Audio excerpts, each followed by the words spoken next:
If you are listening to me through this video today, it means that I was not able to make the press conference that I planned for April the 11th. But I wanted to tell you the essence of the message that I wanted to develop on April the 11th and hopefully answer so many questions that I'm sure you have on your mind. The first message is I'm innocent. It's not new. You have heard it from me in January. I repeat it today. I'm innocent of all the charges that have been brought against me.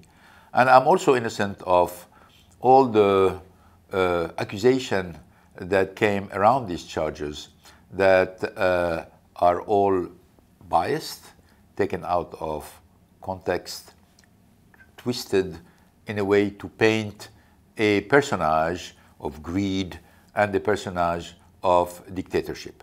So, but let's talk about the charges, the FIEL, the contract with Shinsei Bank, and the compensation we paid to Jufali.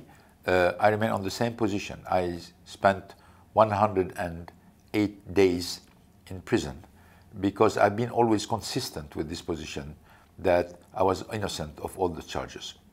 The second message I want to send you is the fact that I love Japan and I love Nissan.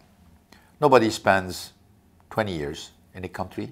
Nobody works 20 years in the leadership of a company without love and without attachment and without engagement, particularly when these years have been marked by so many accomplishments and so much result. I came to Japan in 1999, not by calculation. I came to Japan in 1999 because I was fascinated with the country and I was fascinated by the challenge of reviving Nissan. And you know very well that I committed since the beginning all my career to the success of the Nissan Revival Plan. And thanks to the hard work of the hundreds of thousands people working in Nissan, and particularly the Japanese people working in Nissan, we have been successful. So my love for Japan and my love for Nissan is untainted today. After all the ordeal I've been through, I want you to know that. I want you to be convinced of that. We've done many things in Nissan I'm proud of. We have also contributed to the economy of Japan, to the development, to the development of the management in Japan. All of the things will remain as great memories and great achievement that I'm sure after all the last months, in a certain way, people will look at them with more fairness and more objectivity. The third point I want to tell you that this is a conspiracy. This is not about specific events. This is not about, again, greed. This is not about dictatorship. This is about a plot. This is about conspiracies. This is about backstabbing. That's what we're talking about. And why? So you can say, why this happened? Why it happened? Because there was first a fear that the next step of the alliance in terms of convergence and in terms of moving toward a merger would in a certain way threaten some people or eventually threaten the autonomy of Nissan, which, by the way, has never been threatened for the last 19 years when the alliance was created. I've been the fiercest defender of the autonomy of Nissan, and I made it very clear that no matter what are the steps in the future, this would continue. But this autonomy must be based on performance. Nobody gets autonomy for the sake of autonomy. People get autonomy because they can be more performant with autonomy, and that was where the fear came. Because the performance of Nissan is not good. It has degraded a lot. 3 profit warnings in a couple of years, many scandals. Not the fact that bad things happen at the level of the company, but the fact that when you react to the bad things happening in your company, you must be trusted. And in this case, in many cases, it could not be trusted because the company said problems were fixed where they were not fixed. This is where we had a problem with the actual management of the company. So these people are known. That means we're not talking about, I have a lot of respect for Nissan employees.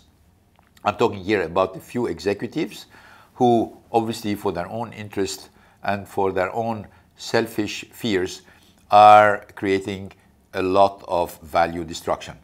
Names, you know them. We're talking about people who really played a very dirty game into what's happening. But hopefully the truth will happen and the facts will happen. But at the end of the day, during all this period, I suffered not only because of my case, but who was taking care of Nissan, who was taking care of the brand, who was defending corporate value, who was defending the shareholder interest. When you look at the decline of the share, when you look at the absolutely mediocre performance of the company, where people are proud to say we're not going to do this, we're not going to do that, but at the same time they don't tell you what we're going to do, what is the vision for the future, what is the vision to enhance the performance of Nissan, what's the vision to enhance the alliance into the future. This becomes very sad, and obviously for somebody like me it's sickening. For somebody who has dedicated 19, 20 years to do the contrary, which is create the corporate value, enhance the brand, seeing the laxism and the lack of attention is really very difficult to take. I'm worried. I'm worried because obviously the performance of Nissan is declining, but also I'm worried because I don't think that there is any vision for the alliance being built. Frankly, sitting down around the table, being consensual about decision, this is not a vision for something in an industry which is as competitive as the car industry. You need to show the future. You need to just make sure about what is our role into the future. You need to make sure that from time to time leadership is exercised, and leadership means we do what's good for the company, not for what we are capable to agree on. This is not dictatorship. This is leadership. It's exercised in many companies. And for people who say, well, there is only two options, consensus or dictatorship, that means they don't know what leadership is about. And this is very sad at the head of an organization as complex and as large as the Alliance can be or as Nissan can be. Finally, what I would like to say is my big hope, my biggest wish is to have a fair trial.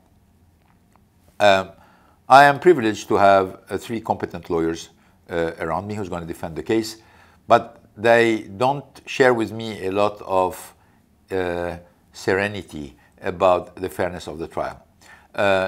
I'm not a lawyer, I'm not competent in this matter, but I will leave it to them to explain to you what are the specific conditions that are required to ensure a fair trial, that I can be hopefully vindicated.